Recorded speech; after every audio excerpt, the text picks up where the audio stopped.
We are in this together.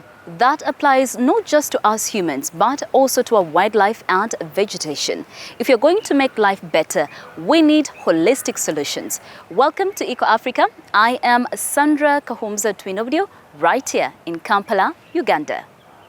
And I am Chris Alims in Lagos, Nigeria. Once again, we have lots of ideas on how we can all live responsibly and allow our planet to flourish. Here's what's coming up. A Cameroon startup that works wonders with waste. The wildlife tours in Egypt using poachers' expertise. And safeguarding Germany's ancient sand dunes. But we begin in Ghana. Like many countries around the world, it's seeking to increase its share of renewable energies. Solar power especially can be a source of clean, low-cost electricity. But how about a solar plant that floats on water? It's an innovation with multiple benefits. It covers the size of 5 football pitches and floats on the Bui Reservoir on the Black Volta River in western Ghana. This swimming solar power farm is the first of its kind in West Africa. Panels are resting on the floaters, and we are using same floaters as the walkway, as you can see that I'm standing on one. For maintenance purposes, we are able to come and have a daily inspection, as you can see my team doing. So each day we do an inspection on the PV models and the cables that we have here. Floating solar panels have some advantages over those on land. They take up less space and can be positioned closer together. The swimming panels generate energy from light above and below. The sun is reflecting up here, and we are having another reflection below the PV models because we call something the albedo index. The reflective index of the river is very high, and so we are able to also generate from below. The floating solar power plant currently generates 5 megawatts at peak output. According to the energy company, this is enough to power the closest town, Wenchi, with a population of around 40,000. Combined with the electricity from Bui's hydroelectric plant and the panels on the land, hundreds of thousands of homes can be supplied with clean energy. In the control room of the floating power station, engineers check that everything is running smoothly. Outside, the inspection is still ongoing. The power plant has given many women the opportunity to work in a field that used to be male-dominated. Working here has given me a lot of opportunities, and I've got a lot of satisfaction working in a male-dominated area. The authority has strategic policies that allows you to work and feel okay. In terms of no one will feel neglected, bullied. We are operating in an environment where all voices are heard. No one will take you for granted. Sexual harassment is not tolerated here because there are a lot of strict and strategic policies that guide us here. The Bui hydropower plant was finished in 2013 but has not been without controversy. Its dam flooded around a fifth of the bordering national park and fertile farmland. More than 1,000 people from 8 communities, including the village of Bato Akanyakrom, were resettled. This posed a challenge to their livelihoods, but some were compensated. They asked us what trade we want to learn, and each one made their choice. I chose tailor. They bought me the machine and paid for training. Now I am close to graduation and will soon be making my own money.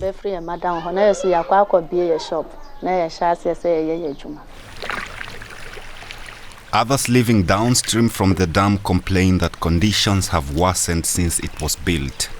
When the dam wasn't there, fishing was good. But now they control the water, and that affects those of us who fish on the periphery. We used to get good catches, now we are struggling. Engineer Maximilian Kwateng, however, says that fingerling populations below the solar panels appear to be thriving. The shade from the panels is also believed to help prevent evaporation. Some experts believe that the floating plant could negatively affect aquatic life in the river. You are covering the water surface with the PV system, reducing the penetration of light into the water. So it is possible that there are, aquatic life in there that needs some appreciable amount of sunshine that will be affected.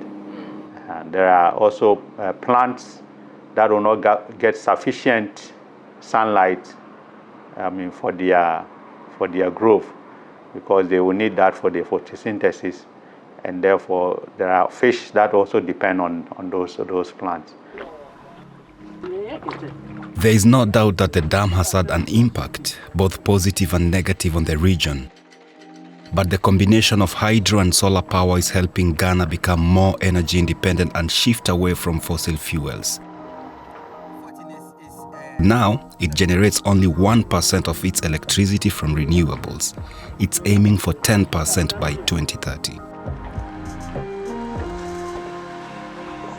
Water is, of course, in itself a vital resource. We all need it to live. But global warming and changes in weather patterns are leading to growing water shortages around the world. Including here in Africa. We need all the creative ideas we can find, and sometimes that can be in other countries. For our next report, we head to South India, where an Asian solution is helping fix a modern-day problem. Searching and collecting water for the household, a task that adds more layers of hardship to these women. In one of the most water-scarce regions in southern India, a simple traditional solution is in the works for a complex climate change-induced water problem, a rainwater collection system called Tanka. In those areas, it is very close to sea, where they used to take groundwater for drinking water purposes. But now, with the changing salinity level as well as the seawater intrusion, more when they go deeper after 10 feet, they used to get the saline water. Dr. Renga Lakshmi is working alongside local Indian administration and GIZ in an Indo-German project called Water Security and Climate Adaptation in Rural India to help make coastal villages more climate resilient. One of their proposed solutions is the Tanka, a concrete structure to store rainwater in villages for use in their households. It is a kind of round model, an open well type, with a broader peripheral area so that the water can be stored for a longer time. Rainwater is collected when it falls on the sloped catchment area at the top of the Tanka and stored inside. The Tanka can hold around 30,000 to 60,000 liters of water. Most of the women in these coastal villages are agricultural laborers, and searching for water after a hard day's work is a difficult task for them. The Tanka is a welcome relief for them. After the construction of the Tanka, our situation is a bit better, but only if there is rainfall, the Tanka gets water, or there is no water. When there is rainfall, we store water in it fully. When there is less water, we take 2 to 3 buckets each. If the water is more, we take 5 buckets each. It lasts for up to 3 months, so we don't have to walk long distances to nearby villages to fetch water. The Tanka belongs to the villagers who maintain it and distribute water, thus creating a decentralized system for water security. If rain falls continuously for 2 days, the Tanka can get filled up. In summer months, when water is not available in other areas, the villagers use this water. All the villagers welcome this initiative. After seeing this one, another one was built in the nearby village. Even if they build this for us in 2 more villages, it would be helpful. We definitely have a need for it.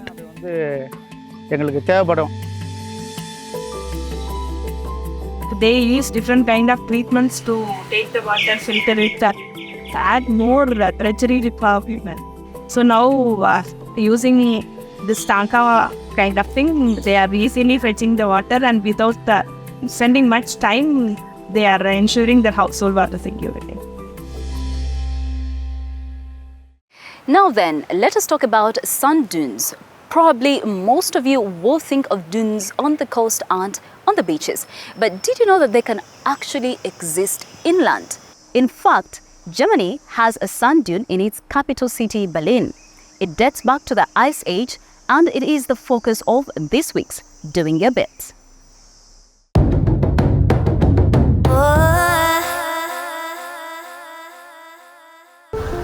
The scent of pine needles, sand underfoot, you could easily think you were by the sea. But in fact, we're in Berlin, on a 10,000-year-old sand dune. During the last ice age, a meltwater valley or Urstromtal ran through here on the edge of huge glaciers. The glaciers retreated and left behind all the material they brought with them. Sometimes these were large rocks, but much was crushed by the large glacier masses and turned into a very fine sand.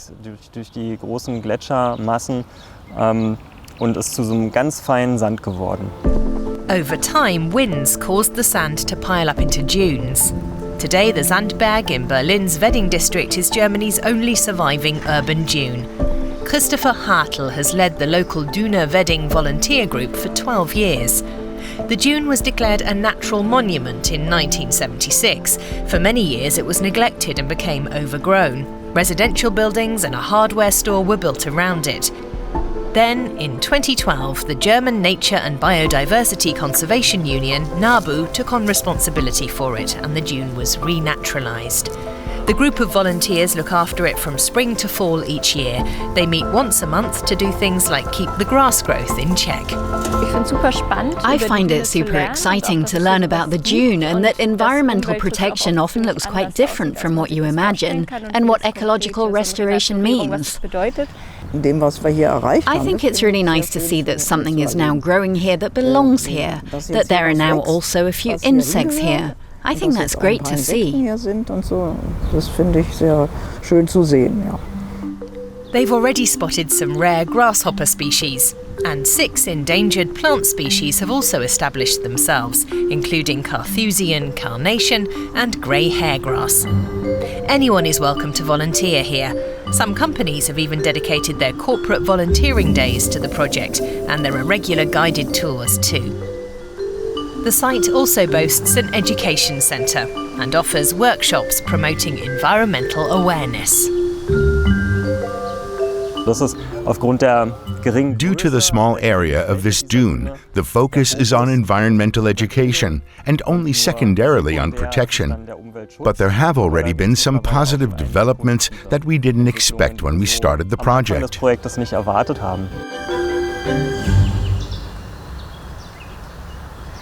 It is amazing how nature can recover when you just give it a chance. Here in Africa, trees are often cut down to serve as fuel. But there are plenty of alternative energy sources that do not involve threatening valuable forests. There sure are, Sandra. In Cameroon, a social startup is turning waste into fuel. It's preventing deforestation and all the damage that does, and saving the community money. The roadside here littered with waste. But for Hubert, it's a treasure trove. He and his team regularly head out to gather vegetable scraps in the Cameroonian community of Penja. There's no municipal waste collection, so everything ends up on the streets.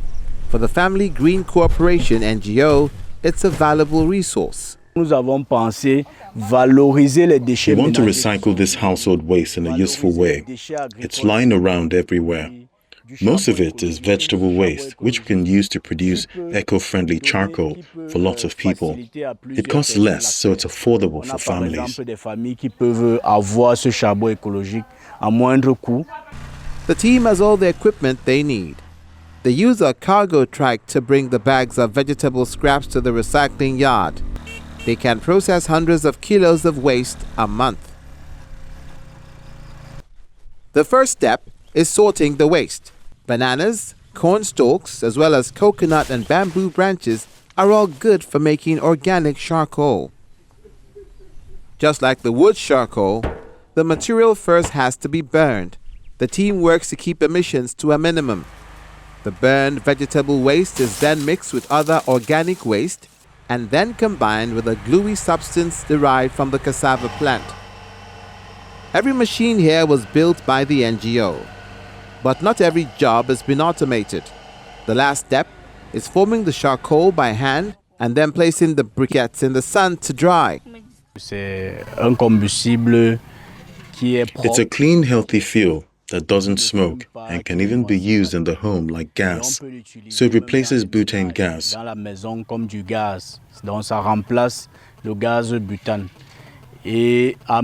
the same time, it also helps address the waste problem in our community. And it helps in the fight against deforestation and helps address the problem of global warming.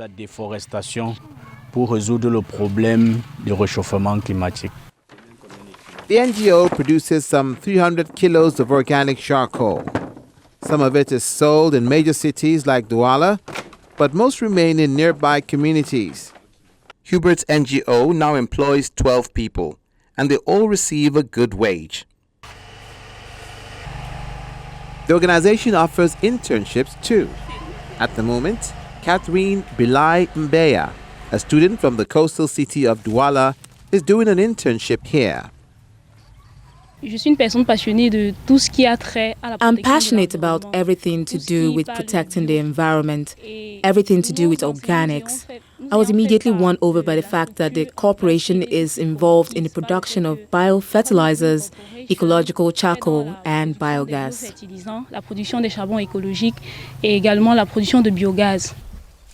The NGO built its first biogas plants for local farmers. Now they've expanded and also manufacture them for private individuals and institutions throughout the country. Along with green energy, the NGO recently added organic fertilizer to its portfolio. They use a method that is simple but very efficient. Tender green leaves are soaked in water and then mixed with other organic waste such as vegetable matter or cow dung. After several weeks, the fertilizer is ready to use. The NGO also does community outreach with farmers and schools. They hope to win farmers over to using organic fertilizer or even take part in producing it. We've been to various schools and shown the students there how to manage waste sustainably. The young students are the foundation for the future. When they finish school, they should be inspired to contribute to this sector. The NGO is a pioneer in Cameroon. If the ideas catch on, many more young people in the country stand to benefit, and the environment will benefit too. So, a win-win all round. Our next story features another solution that benefits all sides. Every year, countless migratory birds journey across Egypt, but many fall prey to hunters. So, an NGO has taken a novel approach that's good for the birds and the people who hunt them.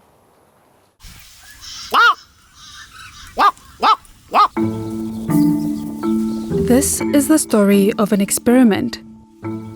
The main subjects are endangered birds at Lake Borolos in northern Egypt. And on the human side, a bird hunter who'd like to stop if he had another way to feed his family. And an environmentalist with a new idea. We work with small tour agencies that are based in the area. Plus a tour operator who's up for a challenge. We didn't have any guidebooks and knew nothing about the birds. And tourists from Egypt who are paying a lot to see the birds. Will it be worth it? They're all trying something that's brand new to them. Especially the bird hunter. As evening falls, he heads out onto the water. Salah Abdelaziz checks his nets in Lake Borolos. His trick is to use fake ducks to encourage real migratory birds passing through, like ducks, to join them. His duck call serves the same purpose. But they only sometimes work. Playing back recordings of real duck calls is a more reliable way to attract them. This method is illegal, but the state doesn't prosecute hunters like him. In fact, there are thousands of them. The next morning, Salah Abdelaziz discovers that he didn't catch any ducks during the night, but he did catch 3 night herons. He sells them to private buyers and restaurants. The bird hunter has no other source of income and a family of 5 to feed. But this is becoming more difficult because the animals he prefers to catch are declining in number. In the past, the flock might include 200 ducks. Now, it may only be 50. Lake Borolos is more than 460 square meters in size and is located in a densely populated area. Today is a first, a bird watching tour. More than 100 bird species can be observed at the lake. Now that they're endangered, locals are starting to understand the value of seeing them and even paying to do so.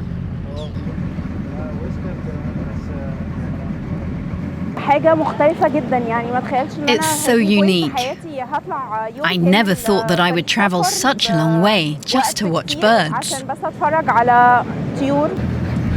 The organizers weren't sure if enough people would book the tour, and there are lots of details to work out. We can't organize birdwatching trips without binoculars because the birds are too far away, and you need binoculars to see them. Binoculars are not that easy to come by in Egypt. The environmental organization Nature Conservation Egypt provides them. It was their idea to launch the birdwatching tour together with local tour operators. We're supporting and training them. We'll try to help them make these trips, and we'll stay there until they no longer need us. When they've managed to get access to the tourism market, reach bird watchers, and build connections with the hunters.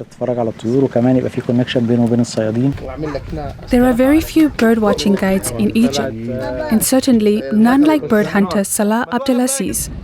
For his work as a guide on the trial day, he received the estimated earnings that he lost from not hunting. And then the magic happens. Birds come right up close to the group, resting on fishing nets. There are black-crowned night herons and squeco herons on their way from Europe to Asia.